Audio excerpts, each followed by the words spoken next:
My wife used my money to cheat with a younger man, so I cut her off and exposed her in front of her families. I don't really know where to start with this. I'm still reeling. It's crazy how a seemingly perfect life can turn on your head in an instant. Anyway, I guess it's my turn to share my tale here. I, 38 male, have been happily married to my wife, 37 female, for the past 15 years, and I thought we had a pretty good thing going. We were high school sweethearts. I was your stereotypical nerdy Asian kid, and she was tall and blonde. She wasn't one of the popular kids, but she was friendly, so she was generally well liked. She's always been an artistic type, a free spirit, and that's what drew me to her. We started dating shortly before graduation. I went off to college, and she went to art school, and somehow through that we made it work. Even though we were both broke college students, we were happy together. I got my first job soon after leaving college, and I was immediately making more money than I'd ever seen in my life. She was still experimenting with different art mediums and trying to discover what would make her a big hit. One week it'd be painting. Another week she was into sculpting. There were a couple of months where she was trying to be the next big indie musician.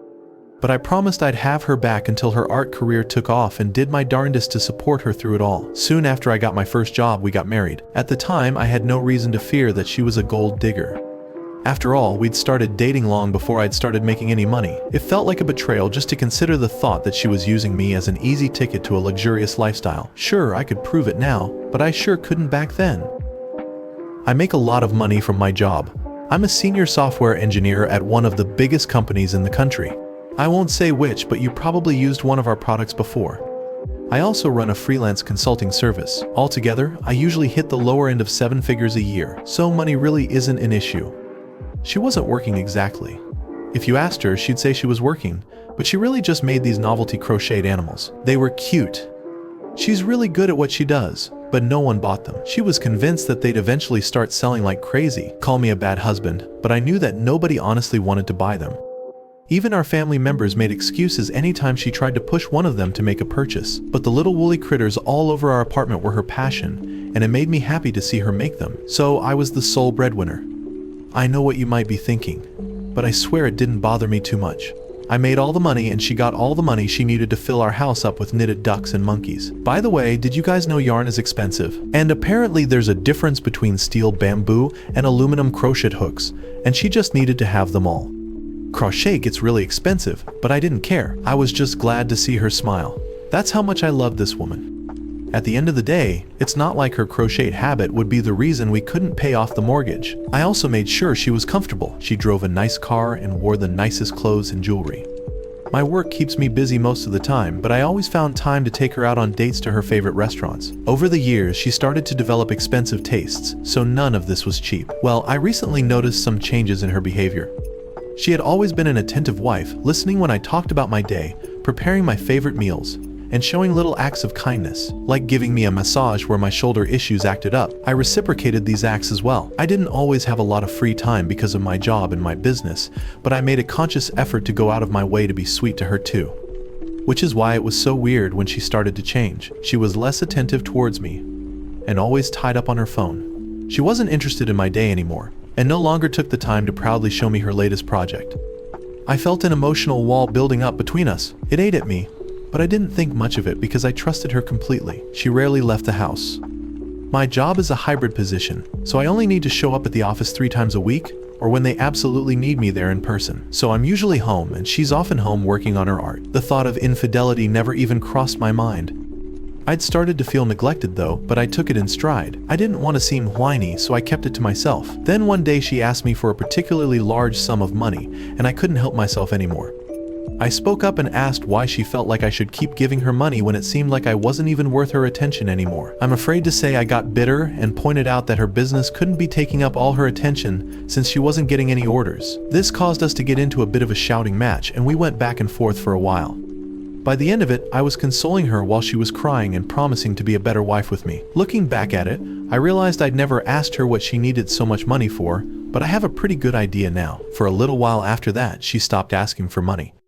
I still bought her the occasional gift and took her on dates, but she didn't ask for much herself, and she also did get more attentive. Our love life improved, and she started making an effort to reciprocate my kind gestures. Things seemed to be getting back on track, but I couldn't shake this feeling that something was off. Sure, she was more attentive, but it felt forced. All her attempts felt like she was playing a part rather than truly connecting with me. She'd stay with me for a few minutes, and then walk out of the room like she'd completed a chore. I tried to tell myself that I was just paranoid, that I was still emotionally sore after our fight. One day, I came home early from work. It was one of those days where I didn't need to come into the office, but we had an important meeting concerning a high-priority project, so I came into work for the morning. After the meeting, I got into my car and drove home, stopping at our favorite bakery to get some donuts that we both loved. I liked to surprise her with small gestures once in a while, so I let myself in quietly, aiming to surprise her with her favorite snack. But what I saw made me sick. She hadn't heard me come in. I could hear her soft laughter coming from the living room, where she was lying across the couch, angled slightly away from me. I smiled like a dope while I snuck up on her, hoping to plop the box of donuts on her lap. I was expecting to see her stitching away at a crocheted elephant or watching some show on TV. Instead, she was giggling at her phone, and then I saw it. She was on a video call with some guy, and it wasn't just any guy. This was some kid that looked like he could barely be out of college. I froze up where I stood, watching her flirt and laugh with this guy like she was deep in love, the way she used to flirt and laugh with me. She hadn't noticed me yet, so I stood as still as I could and listened in on them. "You like to watch, huh? I knew you would. It looks so good on you. Don't worry about it. I love seeing you look so good." Then the other guy laughed a bit, and she started laughing too. I should have kept quiet and seen what more I could find out, but I lost it at that point. That was a blatantly flirty laugh. The way she used to laugh when we'd just fallen in love, and everything I said was the funniest thing in the world. "What the hell is going on here?" She nearly screamed and jolted in her seat. She hung up the call in a flash and started the waterworks immediately. "It's not what it looks like.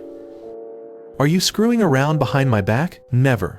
It was just some flirting," he commented on my IG post, and we went into the DMs from there, and things got a bit out of hand, but we've never met physically. She continued to sob heavily, and from there she went on to explain that she'd been lacking excitement, that she'd meant to turn him down once he moved on to her DMs, but she found herself liking the attention. That's all it was, she kept emphasizing. It was just about excitement and attention, nothing more.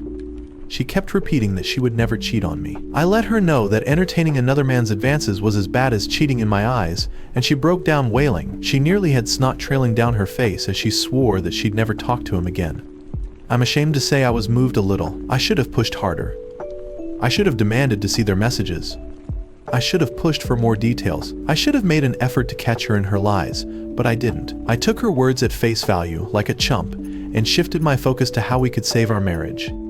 For some time after that, things were strained. She started overcompensating, doing her best to make me feel loved, but doubts were already growing in my mind. I regretted not pushing further and finding out if she had told me the truth. It ate at me. I had trouble sleeping now, wondering just how far she'd actually gone with this guy. I had always trusted her implicitly, but she'd shown me she didn't deserve that. Yesterday, on my way home from work, I made the decision that I needed to find out more. We wouldn't work if I kept stewing in doubt like this, so I came up with a plan. I'd get her to fall asleep with her phone right beside me, and I'd go through her messages. Admittedly, it wasn't a very complicated plan, and it was easy to pull off. A warm cup of cocoa and an hour of Netflix on the couch together, and she was out like a light. Her head was in my lap, and her phone was on the couch in front of her chest. I reached for it carefully, making sure not to jostle her. We both knew each other's passcodes. I guess it's a holdover from back when we both trusted each other, and she had never really been tech-savvy enough to change it on her own easily. Once I was in, I went straight for her messages. I'd expect that I would need to dig through her chats to find the guy. I'd even checked the donut shop receipt to recall the exact date that I saw her video calling him, just so I'd know how far back to look for their chat log. This was all based on the assumption that she'd been honest and actually stopped chatting with him. Turns out, that was all unnecessary. Right at the top of her recent messages was Ryan. I immediately opened it up, and the latest message was from him. It read, "Still watching the movie. It was sent 15 minutes ago." She'd been chatting with this guy while we cuddled on the couch. I fought to keep my cool. I couldn't confront her yet. I needed to get all the details, compile all the evidence, and get my arguments together. I wasn't going to give her the chance to worm her way out of this again. She's a light sleeper, so I had to act fast. I pulled out my phone and started to record her screen with my camera. I scrolled through the texts, making sure to go at a steady pace so everything would be legible later on. I read as I scrolled, and my stomach felt like ice. Ryan was a college student in his senior year. My wife was buying him all sorts of stuff and spoiling him with my money. She said nothing happened between them, but these texts showed that she'd been lying through her teeth. There were texts of plans to meet up during the day, and texts from later the same evening, talking about how much fun they had that day. There were also explicit photos they'd sent back and forth. Just looking at them made me want to throw up, but I recorded them too because I needed every last bit of evidence. I'm typing all of this from my desk at work. She's at home presumably, or maybe she's with Ryan. I don't know anymore, and I don't think I even care. I just want her out of my house and out of my life. But I don't know how to go about it. I guess that's why I turned to you guys. I'm really hoping you can give me some good suggestions, because I need to make sure that I get rid of her in a way that will satisfy me entirely.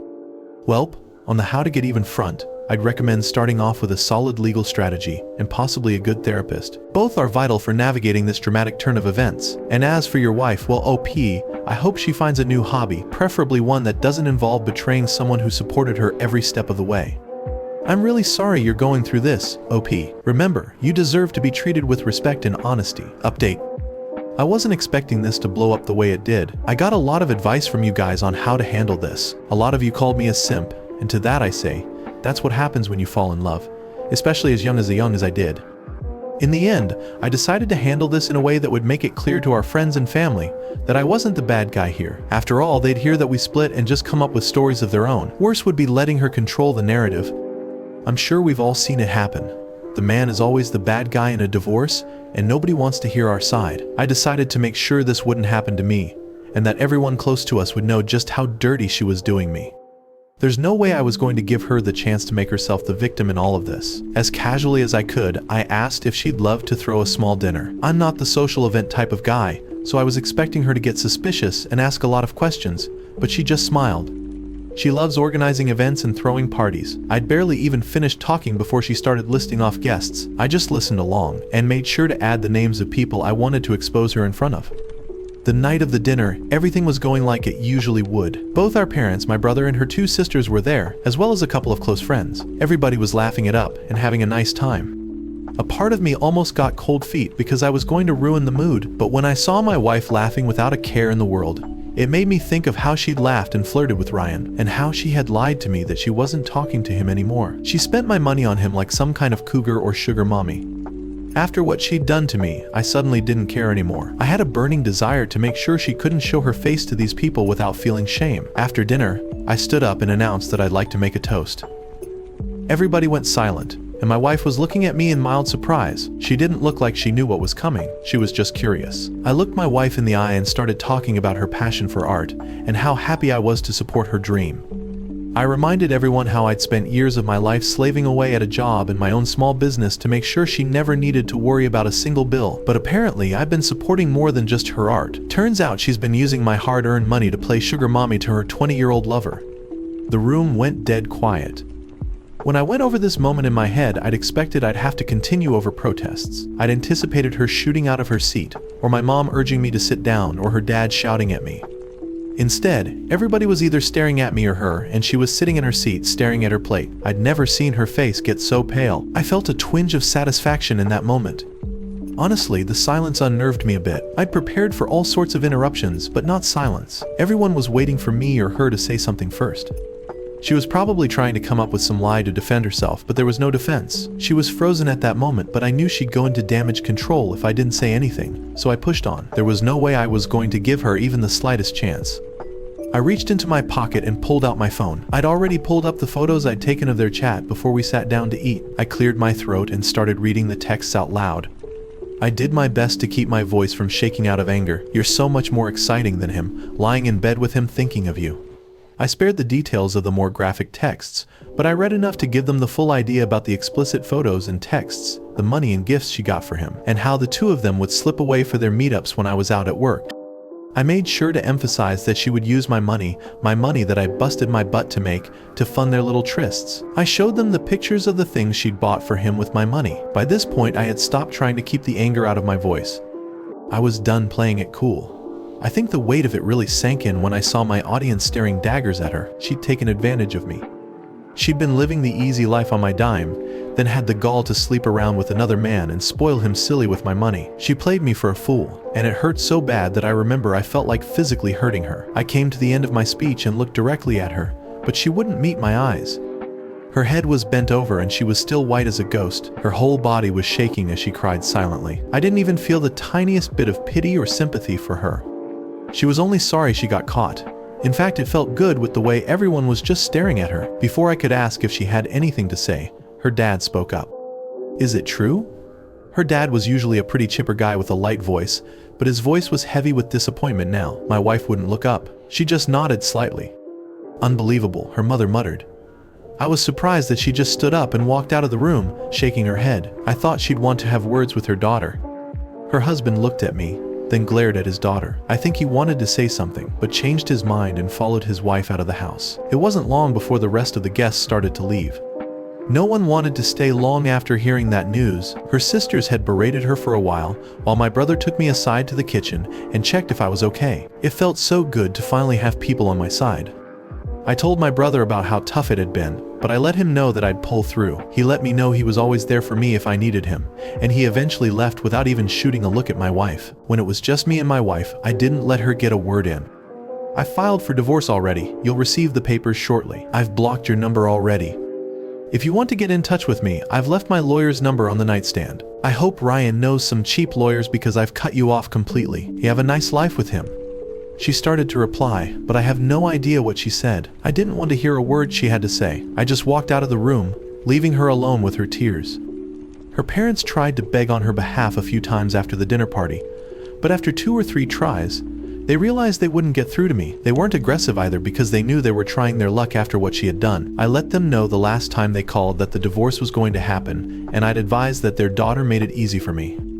And yes, the divorce went perfectly in my favor, and money she should have made in alimony I recouped as compensation for all my funds that she spent to fuel her affair. After so long, she definitely didn't get the house either, and she didn't even fight for her own car. The humiliation and insufficient financial power for a good lawyer put her in line, and she made things easy. I'm glad it's over, and I'm glad I got my revenge. Honestly, her cheating still hurts, but it hurts less every time I remember that dinner party. I have to hand it to you, OP. Nothing screams I'm done with this mess like airing dirty laundry in front of the entire social circle. In the end, it sounds like you turned a devastating situation into a personal victory. The divorce went your way, her humiliation was complete, and you got to enjoy the sweet, bitter taste of justice. You must be full after that one. Well done. What would you have done? Share your thoughts with us. Story 2.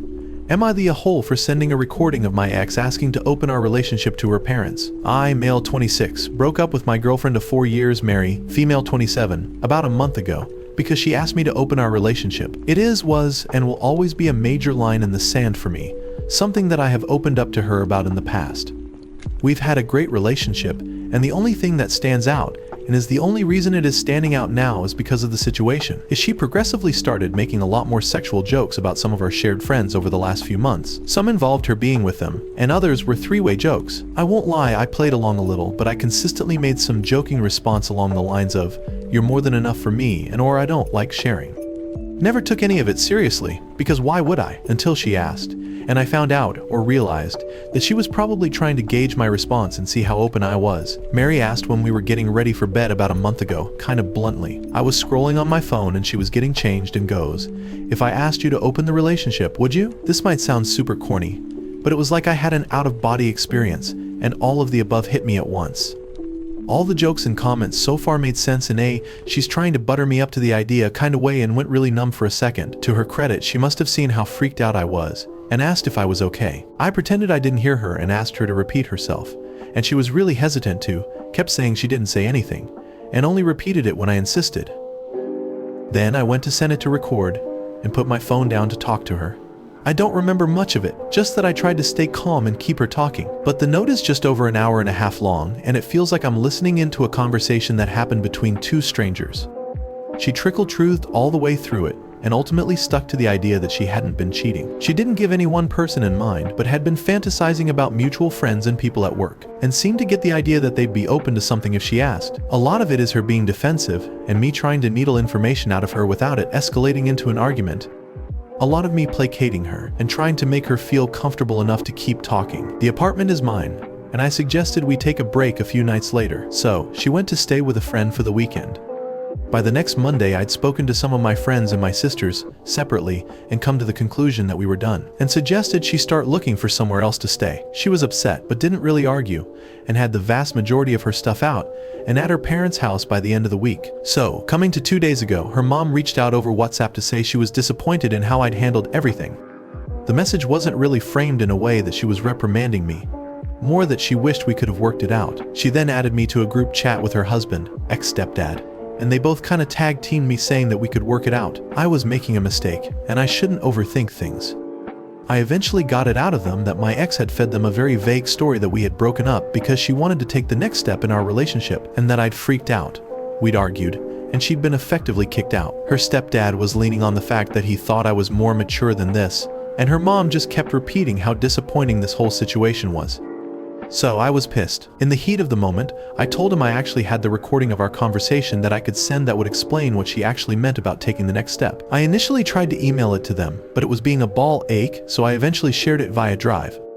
In the meantime, I took a few screenshots of my ex and I's messages, ones where she had made jokes and comments about sex with our friends and a lady from her office, and sent them along to that shared chat group. I haven't heard back since. Again, it's been 2 days and I don't feel as vindicated anymore. A good few of my ex's comments were about other women, and I'm freaking out because I don't know if at all open she's been about her sexuality with them. I also think I shouldn't have engaged at all, and I shouldn't have felt the need to prove my innocence to either of them. Am I the a-hole? I've checked in with friends and over social media, and it doesn't look like there has been any fallout. Also, my ex blocked me a week ago before I spoke to her parents, so I can't really contact her without going in person, and at this point, is it too late to even give her a heads up or check in? Edit. TW for SA. To address a few points I've seen in multiple comments. We don't live in the US, and we have no laws on recording private conversations on the books. I'm not proud of doing it, but it wasn't illegal. Mary and I had several mature, calm conversations about what we both wanted out of this relationship. Mary wasn't sure if she wanted to stay, and kind of admitted to self-sabotaging by asking about opening the relationship. Mary and I are and have been friends since we were 11. Her mom was my coach when I swam competitively, and our friends group and families are very close and intermingled, so she was very wary about what would happen if we went on a break or fully broke up. I was not trying to punish her for being open to polyamory. T below. Mary and I are both bi, and when I was in my last year of high school, I was involved in an inappropriate relationship with a teaching assistant. He was arrested and registered as a sex offender, but during the time we were involved, he convinced me to be with other people as well. He effectively pimped me out for a year and physically assaulted me when I eventually said no and tried to cut him off. Mary knew all of the above, as she helped me through it at the time, and I was very clear that I can't do something like that again. I know that what I went through wasn't an actual open relationship, but it was much framed as one, and that has stuck with me. I would never put down other people for doing it, but I made this all very clear to Mary and the other serious relationship I was in before her. I've carried a lot of issues from then into the future relationships, and I am in therapy and have worked with Mary to not punish her for what other people have done to me. But for as great and supportive Mary was, she did have an issue with trying to gaslight me. She would say one thing, and then, typically during an argument, would vehemently argue otherwise and genuinely make me question myself. It took her coming to therapy with me and me sometimes showing her texts for her to realize that this was a problem, and we had been working on it together. Me recording her was still not right, but it wasn't an attempt to gather something incriminating, it was just a response. It was a poor response that I shouldn't have done, but it wasn't malicious nor did I intend to send it to anyone at the time. Also, since making this post and reading her replies, I have gone back to her parents to apologize. I did initially try and tell them that she wasn't being honest and that I wanted to keep things private, but they kept going on about me being immature and that this was disappointing. I'll be honest, I got a bit angry again rereading some of their messages, but it really didn't warrant me outing Mary the way I did. I appreciate everyone's judgment. Additional info from the OP. She has gaslit me in the past, outright lied about what she said or what I said, and worked really hard to convince me that I was misremembering things. This has been more recent, the last year, and she came to therapy with me to discuss it, and we were working past it. If I'm being honest, I recorded that conversation because I knew she'd lie about it, but I assumed she would lie to me about what she said, not other people. I wasn't trapping her to expose her in the world later. I wanted it so I could go back and prove I wasn't going crazy if or when we inevitably argued about it. But in the end, we didn't argue. We kept things civil and broke things off maturely. I mentioned none of it to anyone, just said we wanted different things and weren't compatible anymore. And as her parents were berating me, I just felt bitter. I felt like I'd done everything right. And this is my reward for it. You're right, I took it way too far and I crossed the line in dumping all of that in her parents' lap. But what I will say, I did leave her one support system alone up until the point she wound them up and sent them after me, intentionally or not. I'm not proud of freaking out and exposing her to her parents, I'm genuinely not, but I didn't go in with the intention of exposing her to anyone, and she decided to respond to that by lying about me kicking her out for not wanting to marry her. Am I the a-hole? Has no consensus bot. OP received mixed reactions. Let's get some relevant comments from the community. First up, you're defending yourself because she couldn't be honest and unleashed her parents on you. Any results are her responsibility, not the a-hole. The OP replies, I don't think she intentionally sicked her parents on me, but I also feel like I don't even know who she is really at this point. I also don't like the feeling of just making crap difficult for her, even though she's clearly still telling half-truths. Someone else wants to add, you're not the a-hole for feeling the need to defend yourself against your ex's lies to her parents, but sharing their recording and screenshots were probably not the best approach. The OP replies, this is kind of where I have been stewing for the past few days. I don't feel bad for defending myself, so to speak, but yeah, I feel like I went too far, especially with the screenshots. I'm furious with her, but I also don't want her hurt or to be put out from her family because of me. I just wish I could be angry, tell her to go F herself and move on. The next person says, you're the a-hole. Sharing those private details was too much. You could have told them the truth, but to expose such an intimate conversation was crossing the line. She wasn't in a hole. She's right to ask the question, but if it's not for you, it's not for you. It's as if you're punishing her for having different sexual standards to you. Also, why do you care what her parents think of you? She's obviously glossed over the details because she doesn't want to share her sexual fantasies, which is completely normal. How was she to know they were going to contact you? The OP replies, there's a lot of baggage for me personally with open relationships that I have been open with her about in the past. It is fairly heavy and I don't want to just dump it on you, but she very much asked the question knowing I would say no and that I wouldn't be willing to continue our relationship because of it. However, whether you believe me or not, and I wholly understand if you don't, I'm not trying to punish her for being polyamorous or for being open with me about it. As for her family and me, we've actually known each other since we were pre-teens. I used to swim competitively and her mom was my teacher, then my coach, and also worked with me at her high school. She's effectively a second mother to me and her stepdad, and I have always been on really good terms, and I think that's why I took them reprimanding me so personally. It wasn't right of me to expose that side of her to them in the way that I did. Another person chimes in, how would you have handled it knowing what you know now? The OP replies, to be honest, I'd have just stopped responding. I had already said that she wasn't telling the truth but hadn't exposed what had actually happened. Ultimately, being labeled as a guy who isn't ready for marriage isn't bad. The community member responds again, but if it affected your relationship with her parents, and she needed to learn it's not okay to lie and sabotage your relationship with them. Even revealing true things is iffy. The OP responds, I know, I love her parents, and no matter how angry and upset I am, I still love Mary, and though her lies piss me off, I could live with it. If I had escalated, I could have met them in person and played some of the conversation to clear my name, but sending the screenshots was too much and I know my intentions at the time were malicious. I wasn't just doing it to clear my name, I was doing it because I was mad and wanted to hurt them and hurt her. Looking back, I'm not proud of that and would have rather taken the L. Oh man, you just hit the trifecta. Break up with a girlfriend, get scolded by her parents, and somehow end up explaining her sexual fantasies to them. I don't think you're the a-hole here, OP. You let the evidence speak for itself. You're only spitting facts. Sometimes that's all we can do. You said, here's the truth. Enjoy the intimate details about your daughter's imagination that you probably never wanted to know. Gotta love it. On the bright side, you probably made it really awkward for them to ever ask about your relationship again. Silver linings, right? Don't beat yourself up too much. OP, breakups are messy and emotions run high. Update. Hi everyone. I wanted to preface this with a genuine thank you. I came to the sub because my mind was all over the place yesterday, and you all helped me clear it up a little. Even the people who clearly weren't trying to be helpful. As a result, on reflection, I'm not sorry for recording her. I understand that people don't like the idea of being recorded by an intimate partner, especially when having an intimate conversation. And you, naturally, support Mary on that front out of solidarity. But all I can say is, you do not know what Mary is like or what our relationship was like either. A little before she came to therapy with me and the incident that pushed me to try and get her to come with me, Mary texted me to pick her up a Smarties McFlurry on the way home from work. When I brought it home and gave it to her, she told me she asked for a dairy milk one they don't even do here anymore, and rolled her eyes at me, not listening to her again. Trying to show her what she had said led to a 15-minute shouting match, which resulted in her throwing her ice cream at the wall and shattering my phone screen. That's one incident of many. She once told me I was flirting for holding the door open for a group because they were girls you clearly are trying to impress with them, and went on such a long tirade about my male chivalry, which is a selfish way to gain attention from women beyond her. I'm not apologizing anymore for recording her. I wouldn't have had such a visceral need to defend myself if I wasn't with someone who kept hurting me. I made that recording because I knew she would lie. And she did. But I thought she would lie to me. not to other people. And I wanted it strictly, so I had her words there on my phone.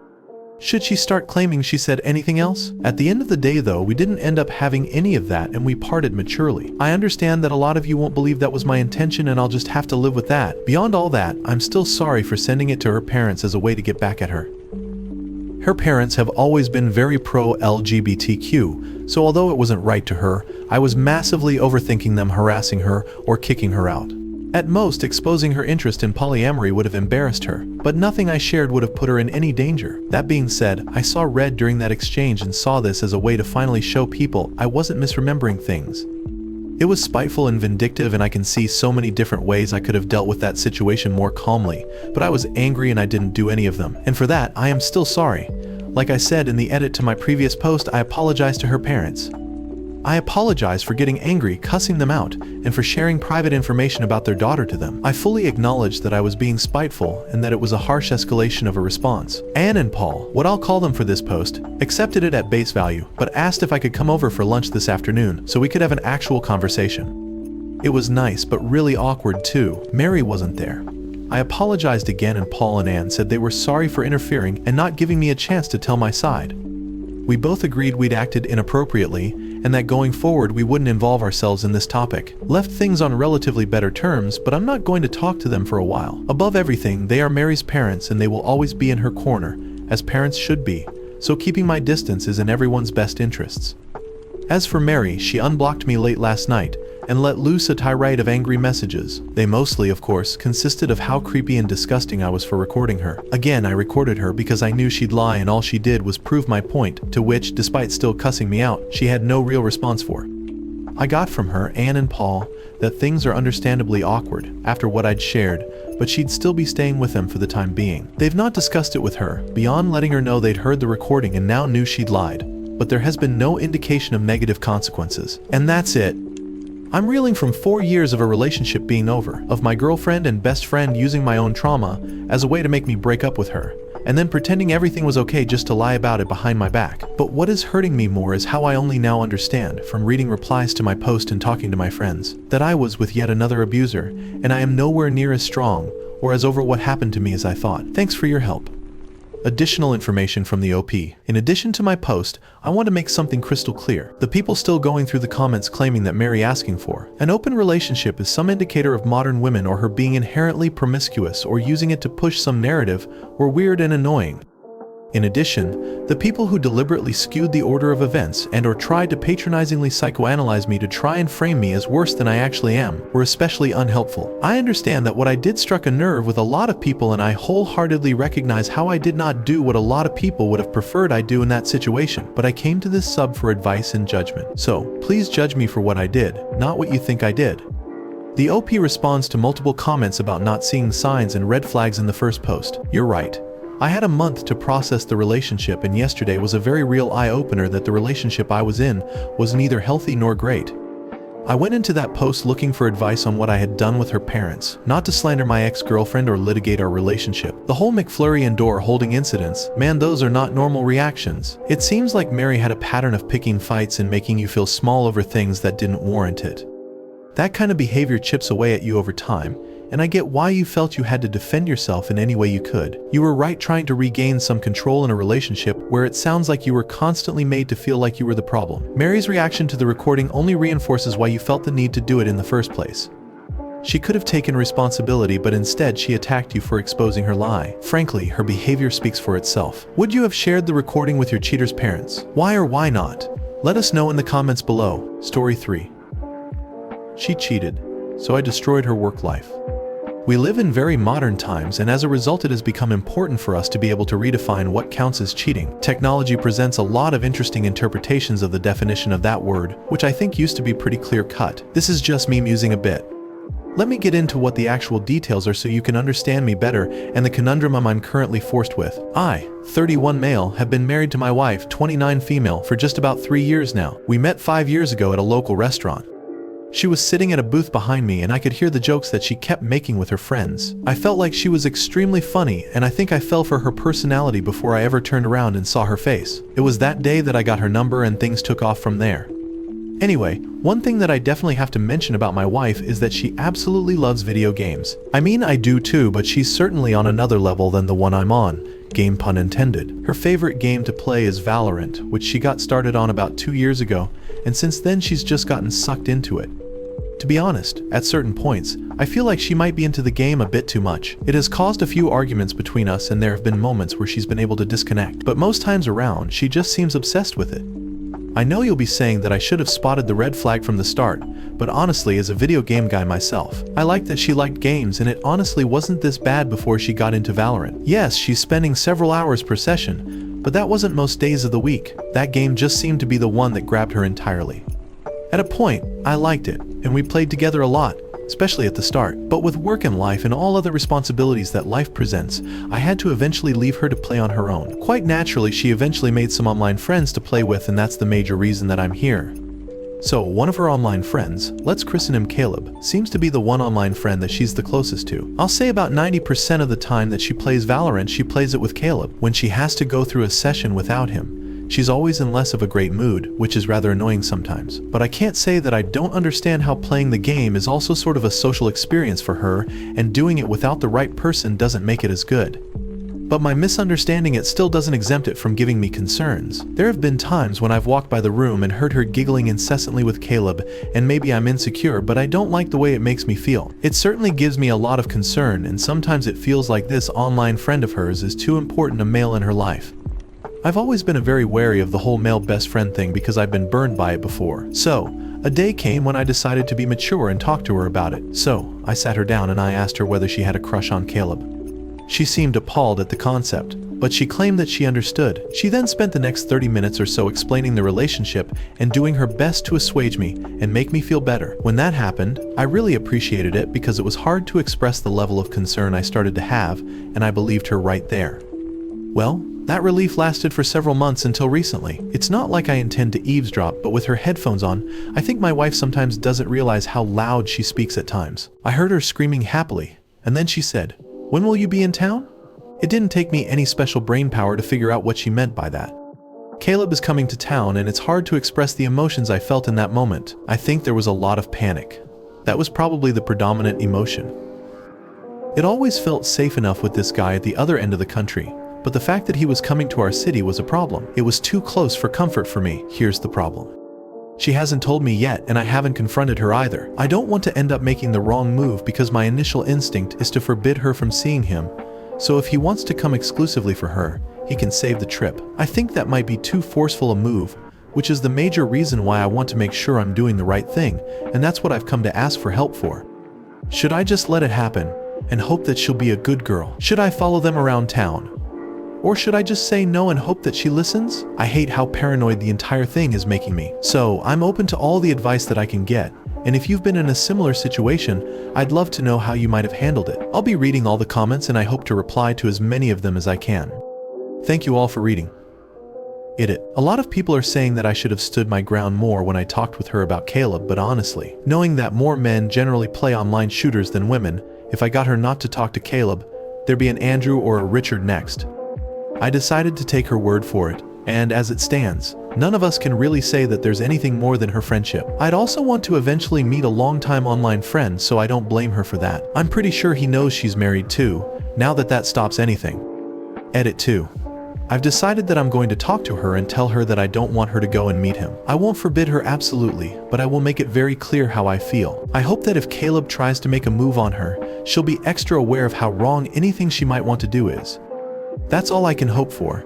She can respect my feelings by not going, or she can express her right to freedom. I will let you all know how it goes. Edit 3. Well, I spoke to her about it. She eventually came forward herself, a day after, to tell me that Caleb was going to be coming to our city in about 2 weeks. I replied with a, "That's nice." And there was a bit of an awkward silence before she added, "We're planning to meet up." I didn't say anything to that right away, because I was trying to think of the best response, but before I said anything, she added, "We've been friends for over 2 years now, so it'd be nice to see him." It was nice at that point that I finally said I'd prefer if you didn't, and she seemed shocked. I told her that I didn't feel comfortable with her relationship, especially because I had no idea what his intentions were. I asked whether there was an alternative reason why he was coming around, or whether it was just for her, and there was a pause before she said, "He likely has other things to do here." That made it clear that she wasn't even sure that she wasn't the sole reason for him coming around. I repeated that I didn't know what his intentions were with her, and she said, "We're just friends, and he knows that I have a husband." In my head, I knew that obviously wouldn't stop anyone who really wanted to do something with her. But I was tired of the conversation I just told her. "I'm politely asking you not to go, because I don't feel comfortable with it." She flared up at me and said, "And I'm politely refusing. I'm going to go regardless of what you say." That was the end of the conversation, and now I'm waiting for the day her friend will be in town. When that day comes, I will let you all know. First off, kudos for recognizing the modern aspect of cheating. Who knew that getting wrecked in Valorant could have a whole new meaning? Yikes. Your wife's love for the game might be genuine, but when she's giggling like a kid on a sugar high and talking about Caleb's visit, it's only natural for you to wonder if he's planning a surprise raid on your marriage, which he likely is. So how about this for a plan? Offer to team up with your wife and Caleb for a game night. Nothing says, "I'm cool with his friendship," like being the third wheel in a virtual shootout. Make sure you're not getting played in real life. They're OP. It's me again. The guy who came with the story of his wife who was big on playing Valorant and then felt a kind of way about her very close relationship with an online friend called Caleb. The big issue came when she absolutely insisted that she was going to meet up with him when he came to our city, which was something that made me feel very uncomfortable. I tried to stop it from happening because the entire thing made me uncomfortable, but she said she was going to see him regardless of what I thought or said. Well, I let go and allowed her to do what she wanted. When the day finally came, the mood in the house was clearly tense. And when it was time to leave, she just said, "I'm off," before leaving the house. I was really pissed off, but I decided to keep calm as much as I could. I tried to figure out what I could do to spy on her and figure out what her day was going to be like. But I knew I just need to wait until she came back and ask her. Well, when she came back several hours later, I think she was out for about 7 hours. I saw her open the door looking happy. And as soon as she saw me, her face dropped, and she was suddenly irritated. I tried to be receptive and I asked how her day with Caleb was. She said it was fine, and then headed to the room to take a shower. That certainly made me suspicious. Maybe it's a bit of trope that people who just cheated go straight to the shower. I had a strong urge to check her phone while she was in the shower, but I snuck around and looked for it everywhere. But it seems she took it with her into the bathroom. That certainly seemed off, as I was sure she almost never did that. It's like she was trying to cover her tracks. When she was done in the bathroom, I tried to restart the conversation and get more from her about her day. But she was very unreceptive to everything I was saying. The mood was still off and I was anything but in the mood for an argument that night. So I simply went to bed for the day. She eventually came to bed and sat up, texting all night. I wasn't asleep yet, but she thought that I was. Eventually she went to sleep, and as soon as I heard her snoring, I decided to do what I had been waiting for. With how aware I felt she was of her phone, I knew that I wouldn't have been to sleep after her, or if I did, her phone would have ended up under her pillow or somewhere it'd be hard for me to snoop through. She let her guard down though, and I was able to get up and out of bed and grab her smartphone. I normally wouldn't have even attempted this if I didn't know that she was a very heavy sleeper. I was confident enough that I didn't even need to leave the bedroom to check through her phone. I was able to do everything I needed to do from the bed, and trust me, I found literally everything that I was afraid to find. I went straight to Discord first, because that's where she'd likely have the richest chat history with Caleb, and I was right on the money. That was when I saw a very recent set of messages from that night after she had come back home. It started with her saying that she had a great time, and then he replied similarly, but then added a very good time after with a winking emoji after. She replied with laughing emojis, and then he said I should come by your city more often. She put more laughing emojis, and then said it might not happen again, but it was definitely good. I think the fact that you're married is what it makes it even hotter for me. Well, I won't deny that. There was something rebellious in me, knowing that he tried to forbid me from seeing you. It just made everything so much sexier because it was so obviously taboo, you know? Yep, I definitely know. Which is why I know we'll get this to happen again. All I need to do is bring myself to your town a lot more. I certainly have a reason to now. Then more laughing emojis from her. We'll talk in the morning. One last thing. I took this in the shower for you, and then a nude. And that was it. I was infuriated. I honestly was so pissed off that I couldn't even focus on what I had planned to do on her phone next. I sat there for like 5 minutes, the phone in my hand, my head just blank with anger, but I eventually snapped out of it and quickly went straight to her Google Maps.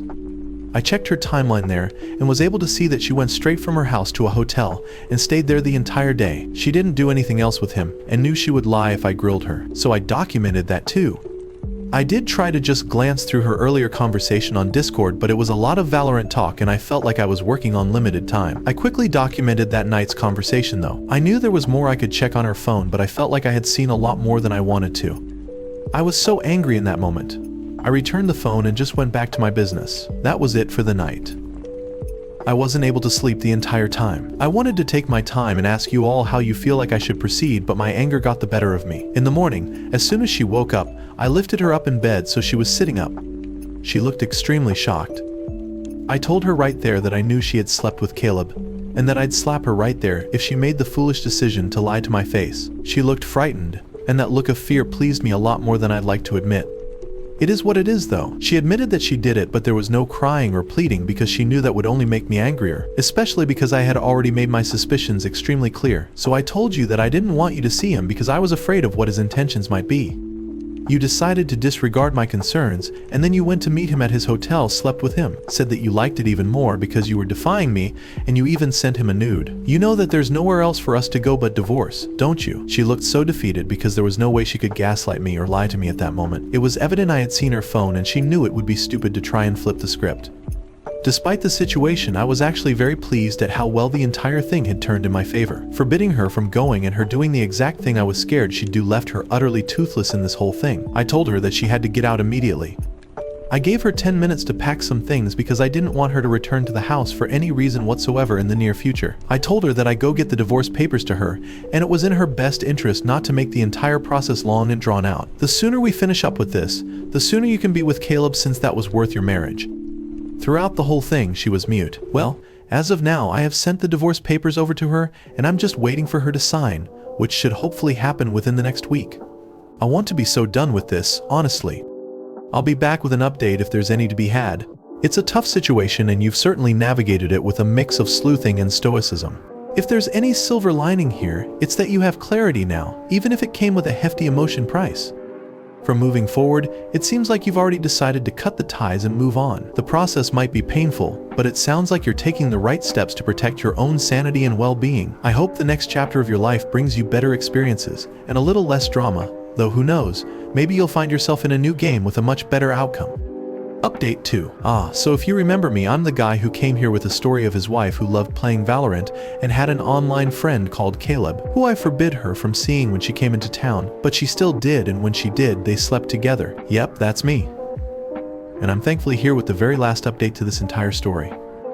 I never would have imagined this is how our relationship would come to a close, but I'm glad that it has. I eventually got the divorce papers signed and returned within the week that I had sent them to her, and I sent them to my divorce lawyer that very next day so that we could get the process started right away. Well, when the divorce process started, she was being as obstinate as she could be. She had rolled over when I accused her, and even when it came to getting through the preliminary divorce things. But now she decided to frustrate me. I knew that when I came out of this, I was going to make sure that I got back at her good. I had been ready to make divorce my only revenge, but now I had more in mind. It took way longer than I hoped it would, but we eventually got through the entire divorce process, and it was basically all in my favor. We hadn't been married for too long, and in that time, she had decided to cheat on me with a person I clearly expressed my worries about, and there was no remorse at the end of it all. Her frustrating me to the point we had to go in front of a judge also didn't make things any better in that judge's eyes. He was a real one, since I basically got the cleanest break one can imagine. No alimony, I got the house and our shared car, and I got to laugh in her face when everything was settled. You know how companies talk about how you shouldn't share confidential information with anyone, even your partner, but most people still do because they trust their partners to keep that info safe. Well, I thankfully had chat logs of when she had told me about some major things happening in her company, like big news, and based on that information, she had made some undisclosed stock purchases. I didn't have evidence of the latter, but I knew that her company would be able to do their own investigations, so I shared everything concrete that I had with them. Their treasured employee wasn't being confidential, and she was also an insider trader. As expected, her job didn't survive that, and I found out when she called me screaming that I had ruined her life. She called me every single name in the book, and funny enough, I didn't feel a twinge of guilt or pain. I was very, very entertained by the entire thing. In fact, it felt good. And I was glad I had gotten something back. The best part is that I know with this kind of behavior on her record, her next job won't necessarily be easy to obtain. All of this after not needing to pay alimony too. So, as badly as our marriage might have ended, I finally got sweet revenge, and it sort of made up for the pain that she put me through. I'm glad everything is over, and I hope to never have to worry about her again. You turned a painful chapter into a powerful play, and from the sound of it, you're closing the book with a sense of triumph. Getting the house, the car, and no alimony. Talk about scoring a trifecta. Cheers to moving on and enjoying your well-earned peace. Do you have a similar story? Share it with us in the comments below. Story 4. My wife exchanged hundreds of love letters. I exposed her lies and utterly humiliated her. I'm a 40-year-old man who was married to my 39-year-old wife for 10 years. We started dating 3 years before that, and we met at work. We had both long moved on from that job, but it brought us each other, so it held a special place in our hearts. We have 2 beautiful children as well, so for me, things have always been great. It's the kind of life that I always imagined myself living at this age, and since I got it, I couldn't help but be grateful for it. Unfortunately, I realized that wasn't going to last forever.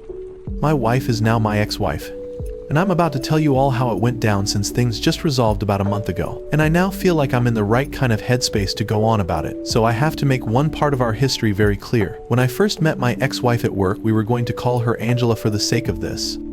She was dating a guy called Vincent. He'd come into work every now and then to see her, and as much as I hate this man's existence now, he's extremely good looking. He's got the kind of face that I think most women would find attractive. I didn't have strong feelings about him back then though. I just kind of accepted that he was indirectly linked to our workplace. However, he and Angela eventually broke up, and she was an absolute mess. She couldn't come to work for a week after it happened, and even after she continued to come back in, she could just randomly burst into tears. To be honest, it got exhausting, but it wasn't like I didn't understand her predicament. I learned that she and Vincent had been dating for 3 years, and they had met in college. He was supposedly the perfect kind of guy for her. She would tell almost anyone, even excluding his looks, because he was very artistic and would write songs for her and paint pictures for her. That kind of sappy stuff. It's romantic, I admit. I can't do all of that though, and I was able to recognize that when I realized that I liked her. Because she was still fresh out of her situation with him, I intentionally stayed away because I didn't want to be a rebound of any kind. I wanted an actual relationship with her, and not a fling or a relationship that she'd end up realizing was a bad decision. I only asked her out almost a full year after her breakup. Fortunately for me, she said yes, and I knew that I was going to do everything to treat her right. As I said, it was about 3 years after we met that we finally got married, and I was as happy as I wanted that day to be. Angela just felt like the right woman for me. Vincent essentially never came up, though he was a topic a few times in the early days. Mainly when she would be telling me about things he did that she really didn't like, basically exposing his weaknesses, not drooling over the things she missed about him. During the time that we've been married, I actually had the impression that she and Vincent have not spoken. There was only one time when she admitted herself that he had messaged her. I didn't even need to confront her or anything. She came out with it herself. This was about 3 years ago, and she told me he had said that he missed her. According to her, she never responded. Her coming clean about it without me even having a clue was enough reason for me to believe she actually hadn't responded. So this is where things start to go wrong for me. I've been married to this woman for as long as I have, and my impression was that she hasn't been in contact with her prized ex for several years. In fact, it seems like they hadn't been in contact ever since we became official. However, one day I was doing some cleaning when she wasn't at home, and I realized that she had a little lockbox at the far back of her closet. It was behind a lot of shoes and clothes, so it made sense that I had never seen it before, but it instantly grabbed my attention. I couldn't open it though, since naturally it was locked, and I couldn't find a key for it anywhere. I shook it around a bit, and whatever was in it wasn't hard or heavy. My first thought was that there were documents of some kind, which would make sense. It could be where our children's birth certificates and similar things were, and being in there could likely protect them from a fire. Even after I finished cleaning though, I was still kind of suspicious, and I think my curiosity was so strong that I decided that I had to know what was in it. And I wasn't going to ask her directly. After all, the fact that I had no idea this lockbox existed didn't reduce my suspicion. So over the next week, I tried to think of where the key for the lockbox might be, and I would dig through her bag when she got back from work, come up with places I hadn't looked yet, and go through there, and just simply keep an eye out for anywhere that the key for it might have been. I did decide that if I was utterly unable to find the key after about 2 weeks, I would simply ask her what was up with the lockbox. That didn't seem like it would be an off question. We'd been married for too long for it to be. The good thing was that before the 2 weeks were over, I eventually found the key to the lockbox. Since it was such a tiny key, I felt dumb when I realized that it had been attached to her ring of keys the entire time. When I discovered that, I had to slip that one key off the rest of the bunch, and fortunately she didn't notice it was gone, so when she went to work the next day, I was able to open it. Honestly, if you had given me 50 guesses, I never would have been able to guess what I found inside. I found a large stack of neatly folded papers inside. They were all about the same size, folded to roughly the exact same dimensions, and as soon as I opened one, I knew that it was a letter. However, it was the actual contents of the letter and the person that it came from that drove me insane. They were love letters from Vincent, and if they were all love letters from him, there must have been well over 100 of them. The first one that I opened was dated 5 years ago, and I think that was what really set me off. In less than 15 minutes, I had skimmed through all of them and found that the earliest one was sent 7 years ago, and the most recent one was literally 3 weeks prior. The letters were the typical love letter content, him being all poetic about how he missed her, while also talking about the things he was doing and how they would have been so much better with her around. It was a lot of that, and quite a few of the letters referenced your previous letter, which was all I needed to know, that she was also corresponding with him as much as he was corresponding with her. It's not like I needed to know that though, considering the fact that she was keeping his letters, all of them, by the looks of things. And in that moment, I think some of her past behavior started to make sense. She almost always handled the mail first. She had made it seem like sorting through the mail wasn't a chore for her at all, but it seemed like this made it possible for her to keep receiving letters from Vincent without me having a clue. It had clearly worked because over the course of her marriage, for 7 years, she had been able to keep talking to her ex, and I had no idea.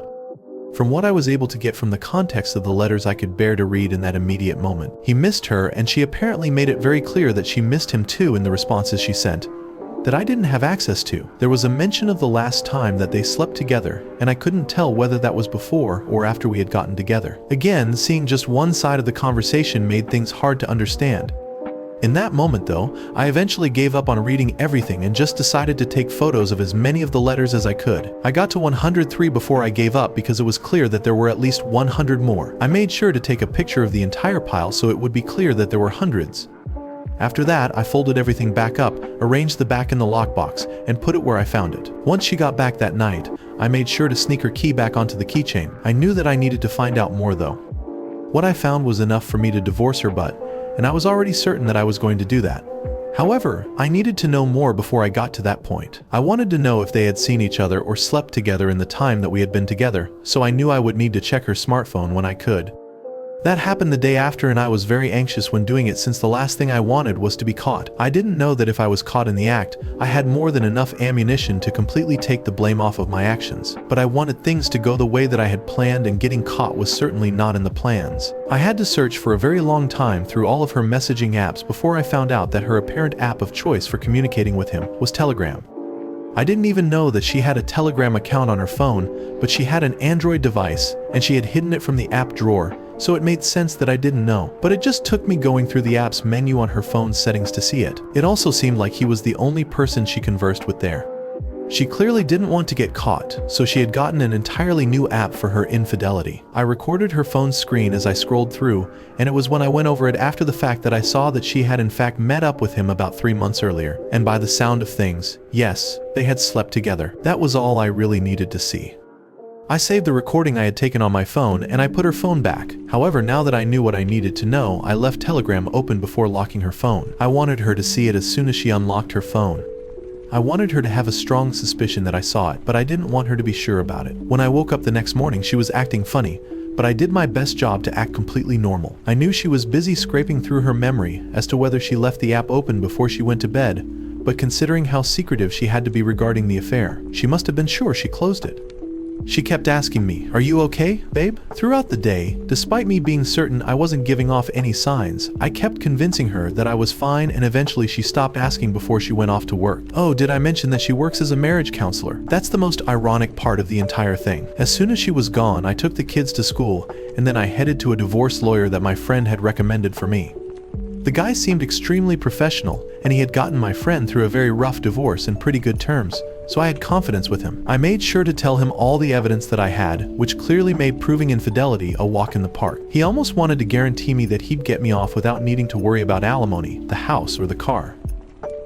In the end, he said it wasn't a game of certainty, but he was calling on his experience to determine how things would go.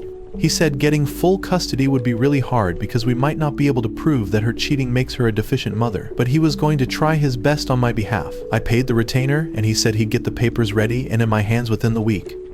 Well, the time finally came, and when I knew I was ready to serve her with the papers, she was at home with me while our kids had gone over for the day to their cousin's place. I intentionally set things up like that because I knew what I wanted to do, so when I handed her the papers and she read through them, it was a pretty dramatic scene. She looked at me in absolute shock with her mouth open, clearly because as far as she knew, there was no reason whatsoever for me to be asking for a divorce. Things had been fine as far as her perspective. She managed to say, "What's going on?" after about a full minute of trying to gauge if I was being serious or not. I told her that she knew she hadn't been faithful to me, but right away, almost too fast, she started to deny it. She said she had never messed around, even as much as kissed another man, that it has always been me and it will always be me. At one point, I just interjected and told her to shut up. I asked her to say to my face that she didn't cheat on me with Vincent. Vincent? My ex. I haven't spoken to him in years. At that point, I just started laughing. I think that's when she realized that she messed up. She started trying to explain or recant what she had said before, but I couldn't hear her in that moment. I spoke over her and told her that I knew that they had seen and slept together relatively recently. She then went into defending herself by saying that it was a one-time thing, and it was a big mistake, and she was vulnerable, and so on, which was funny. I honestly didn't know how many times it had happened, but at least this was her finally admitting to something with her back against the wall. I know about the love letters too. She went silent, and if anyone has ever looked like they saw a ghost, that was the look that I saw on her face right there. She looked petrified. It was as if she had assumed that aspect of her life was always going to remain private, the way she wanted, but that didn't happen. You're too far gone in your lies, Angela. We can't salvage this, so don't make it hard. I remember how she sank to the floor and broke down sobbing at that point. I told her to find a place to stay for the night and I left her there. Honestly, she looked so incredibly pathetic that I started to feel sorry for her, but I reminded myself of what she had done, and the resentment came right back. By the time I came back into the living room, she had left, and she had signed the divorce papers. I was just glad that she was making things easy. The hardest part was that I had to pick up my kids and give them some lies about why their mom wasn't at home. I knew the part where the kids would have to get involved and be told wasn't going to be fun for me at all. Anyway, let me fast forward to the actual divorce proceedings. Fortunately for me, that part went as well as I think it could have. My evidence was all properly set up and I had a lot of it. Fortunately, she didn't have anything against me since I've been a faithful, responsible, and kind father. She didn't want me to roll in the mud and make up lies because she knew she couldn't win. Thankfully, at the end of the entire process, I got to keep the house and my car, and I was freed from ever having to worry about alimony, which was a massive win for me. Regarding custody, a strong argument was made in favor of giving me majority custody over the children since my work allowed me to be at home a lot more than hers does. But the judge ended up making things 50-50 for her, because her infidelity doesn't affect her ability to be a good mother. It annoyed me a lot, but I can't say that it is false. She's been a good mother, and it is part of the reason why I loved her more.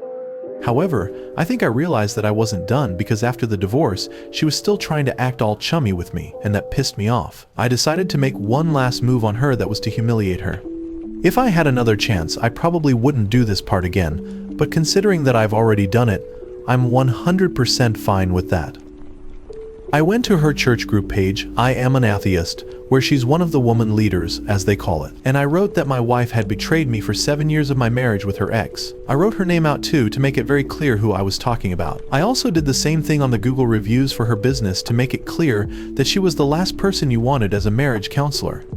That review is still up to this day. Needless to say, she absolutely hates me for that move, and as much as we might have benefited from having a cordial relationship for the sake of our kids, I just needed to get the satisfaction of hitting back at her in a way that wasn't me cheating back. I definitely say that the way I chose certainly satisfied me. It caused a huge scandal in her church, and she's no longer one of the female head honchos anymore. She's now just a regular member of the congregation like everyone else, and I know about the impact that my exposure has had on her business because of how much she's begged me to take it down. The moral of the story is incredibly straightforward. It's to be faithful, because that is not hard to do at all, honestly. I pity my children the most of this whole saga, but I just really hope that they can grow up without this divorce having a lasting impact on them. Nothing like keeping a lockbox full of what-ifs in the one that got away. And her hiding behind the facade of a marriage counselor while still playing the X-Files must have been a real kicker. I'm not sure I'd want anyone like her counseling my marriage. She'd probably tell me to run back to my ex. Broadcasting her betrayal to her church group and clients, that's a bold move that definitely made sure her expert advice was put to the ultimate test. At least now she knows that juggling exes and a marriage counseling career doesn't quite add up. I approve, OP. Well done. Did you ever catch your ex with a stash of things they kept from previous relationships? What did you do? Share your experience with us in the comments below. And thank you for joining us today.